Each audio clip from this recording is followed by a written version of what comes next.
One of the regular questions I get is how to conceal yourself from thermals and IR cameras. The best way on that is put a barrier between you and the camera. And I think there is a lot of disinformation that's out there making the cameras sound like they're invincible, they can't be defeated. They actually can. I've looked this information up myself because I've questioned it myself. And one material I came across that's extremely effective at defeating IR cameras and thermal cameras is glass. Obviously, you're not going to be carrying around a big sheet of glass everywhere you go out in the field. And a big sheet of glass isn't very good for concealing from observation. Another material that works is air. Having air pockets, not just straight air between you and the target, but some type of material between it that gives airspace to disperse the heat before it can be detected by the camera. Another material, and this is the route that I think would be the easiest for us to get a hold of, easiest for us to employ, is some type of Mylar material. Now you can get the super cheap survival blankets that you can get in the store for $1 to $2 a piece. The little foil survival blankets, extremely reflective.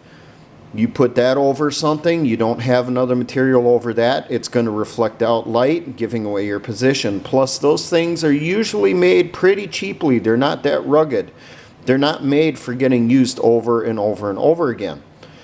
Now, there is another item out there that you can get on the market that will do the same thing because it has a Mylar material in it, and that is your survival blankets. This one that I have here was made by Arcturus, heavy duty survival blanket. Let's see the information on here. The Arcturus reinforced survival blanket is designed to provide you with protection when you need it most. It reflects heat, is windproof, waterproof, reflects up to 90% of your body heat back at you. The size of this is 5 feet by 7 feet. These survival blankets are not cheap. They're going to be up around $20 and above. Now, when you open up the plastic bag for this one, this is what you're going to get. You're going to get a carry bag, zippered. You can always take the blanket out, use the bag for something else. This is what the blanket is, and I'll open it up to show you. On one side of it, you have a tarp. The other side of it is the Mylar material. This is thicker. It will last longer than that cheap Mylar survival blanket. And I think, yes, this one has grommets on it. So you can tie it down, put it up, use it in a lean-to and that stuff. But you do have another issue. You're blocking your heat, but now when they go over, unless you have some type of camouflage over the top of this, you're going to have a big blank spot. Remember, there's no straight lines in nature. So when they go over and do the scan, unless you put some type of foliage or other camouflage over this, they're going to have a big square or rectangular black spot in their scan. And that will give you away also. So how can we mitigate that?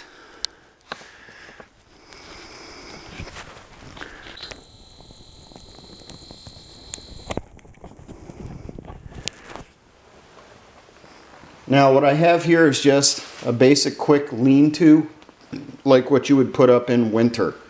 So you're going to have a couple feet of clearance up under here. More than likely this edge here will be your 5 foot. The long edge that you would see here, that would be your 7 foot.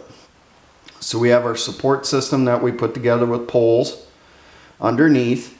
You would be sleeping underneath, either under your poncho liner or your sleeping bag, depending on the time of year. you have airspace between you and this first level. Right over the poles would be where you put your survival blanket, and you would tie it down onto the pole so it's not going to blow away if the wind comes in, starts pushing against it. Over the top of this, you're going to put foliage, cut branches, pine boughs, whatever is available. Maybe get some bushes, toss a bush in there too. Something that doesn't weigh as much. Don't get all your foliage from the same vegetation. Mix it up like you're doing a camouflage pattern. When that thermal comes through, it'll see that breakup. There's no big patch in there. And they'll just go over the top of it and ignore it. And then a few feet over that, you're going to have the tops of your trees, which will add to your camouflage also. This is how it would look from above. Now, we have our foliage, which is irregular over the top. We don't just make a big rectangular shape of foliage. You're going to have some branches that are longer hanging off over the end of up here. You're going to have some that are hanging off to the sides. Try to make it look somewhat natural, like we just got a big patch of thicker brush in there.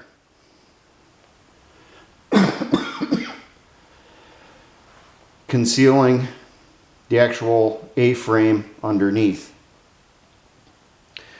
Break up your outline, conceal the heat blocking material underneath, airspace to block your heat signature. On the sides, you could put in more vegetation, put in some more brush and that stuff, bushes and that. Now, you still would be able to be seen from the front going this way. Well, you can double it, put one lean-to on this side, one lean-to on the other side. Or you could have it where you have a hill or some bushes over here that will conceal observation from this direction. So we have our hillside here, and then our shelters run up this way. So we have our little channel in between. If you're doing this in winter time, remember, be careful with any campfires that you use. Make sure to have some type of fire ring going around it to conceal it from observation from the sides. Don't build your fires too big. And remember, sparks. If you're using pine boughs in the wintertime, pine boughs burn pretty easy, especially when they dry out.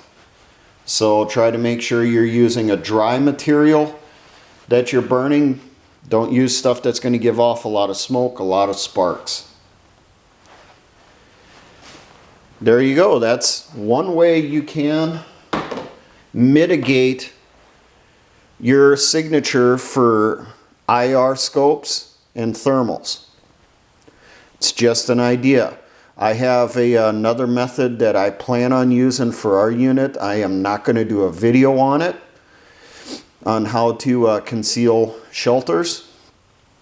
But this is a general idea that you can use. Take this basic concept, adapt it to your needs, adapt it to your capabilities. My recommendations are, with these survival blankets, you probably want to have one per two-person team. So that way, you know, you have, these are only 5x7s. You can fit two people underneath them fairly easily. At most, maybe a fire team. But try to have it so that you have one for every two people. If you got enough cash, hey, one for one. Whatever you're able to afford, whatever you're able to get a hold of. Now, the cheap survival blankets, the cheap ones, the $1, $2 ones that you get in the store that are just the foiled, just the shiny Mylar material, I would recommend using those with your fighting positions, your underground bunkers. putting those in over the top of the sandbags before you start putting in dirt and rocks over the top of that. Once again, remember the heat signature, they're going over the top. You are going to want to put in some rocks, put in the occasional stick going across so it looks like tree roots and that stuff to cover up the big blank spot that they would see when they're going through scanning the ground. Conceal that your bunker, your fighting position is there. That blanket would be in your overhead cover. You would not drape it over the top of you in a foxhole. You could potentially go the route of what I did in the one-man foxhole, the spider hole video. In your overhead cover on that, you could put the survival blanket in over the top of the framing and then put the burlap over the top of that. And then obviously the leaves and that stuff over that. That could help you in that situation also for concealing your heat signature for anyone that's going by scanning with thermals. So there's other companies out there that make these. This is just the one I got a hold of. Whatever one you get a hold of, I recommend the tarp material. Get it in a camouflage type color. They do make them in camouflage patterns. Otherwise, you want your greens, your browns, your tans. Things that will blend in with nature so that if you do got any poke through, a little bare spot in your foliage you have over the top, it's not going to give you away. You don't want the blue, you don't want the blaze orange, anything like that. There you go. Now for all my engineer brothers and the patriot and militia movements, always remember, essayons.